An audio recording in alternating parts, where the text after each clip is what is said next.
Bien que l'arrivée des Danois, des Angles, des Saxons et des Normands dans les îles britanniques ait fait couler beaucoup d'encre, peu ont exploré les origines des gens qui ont occupé cette terre avant eux.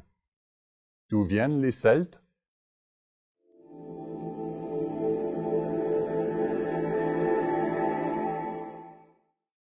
Après le déclin de l'Empire romain, vers 410 après Jésus-Christ, les Angles et les Saxons commencèrent à quitter l'Europe continentale pour s'établir dans toute l'Angleterre et dans les basses terres de l'Écosse.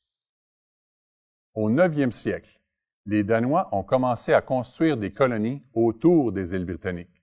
Et au début du 11e siècle, en 1066, les Normands ont envahi le pays. Bien avant tout cela, les Celtes vivaient dans les îles britanniques. Ils y étaient depuis des siècles, avant même que les Romains ne s'établissent en Europe.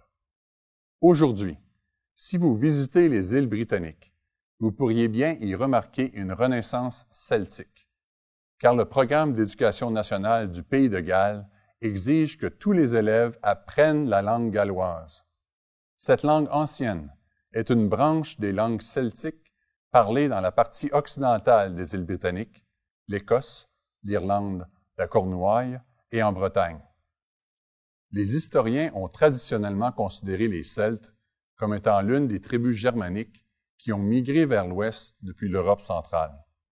Mais une étude scientifique relativement récente a trouvé des preuves généalogiques contraires. Le docteur Mark Jobling, du département de génétique de l'Université de Leicester, a publié une revue sur la lignée chromosomique Y des Celtes. Dans cette publication, la lignée des chromosomes Y masculins européens a été testée et analysée à l'aide de preuves ADN soutenant fortement la théorie selon laquelle les hommes celtes se sont dispersés à partir d'une origine commune au Moyen-Orient. Ce qui est fascinant dans les conclusions de cette revue, c'est que l'itinéraire de la migration est entièrement cartographiable. Traversant la Turquie d'aujourd'hui et l'Europe, en passant en particulier par le littoral méditerranéen et la péninsule ibérique, à travers le détroit de Gibraltar et le long des côtes de l'Europe occidentale jusqu'aux îles britanniques, ils ont parcouru un trajet clairement défini. L'augmentation de la fréquence et la réduction de la diversité du chromosome Y, d'est en ouest, témoignent d'une expansion rapide, car une trace de la disparition du chromosome montre le chemin de migration du Moyen-Orient vers la région où résident aujourd'hui les Celtes. L'étude estime que la période d'expansion s'est probablement produite il y a environ 2000 à 4000 ans. Quelle que soit la précision de sa datation, cette migration a bel et bien eu lieu et il existe aujourd'hui un document historique qui le corrobore. Rédigée en 1320 par des barons et des nobles écossais et soumise au pontife Jean XXII, la déclaration d'Arbroath est la revendication d'indépendance de l'Écosse.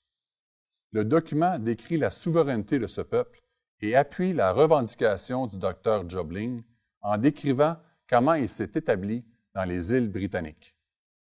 Nous savons, et dans les chroniques et les livres des anciens, nous apprenons que parmi d'autres nations célèbres, la nôtre, les Écossais, a eu l'honneur d'avoir une grande renommée.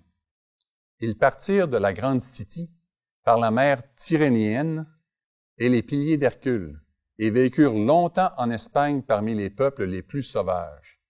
De là, 1200 ans après que le peuple d'Israël eut traversé la mer Rouge, ils arrivèrent à leur résidence de l'Ouest où ils habitent encore de nos jours.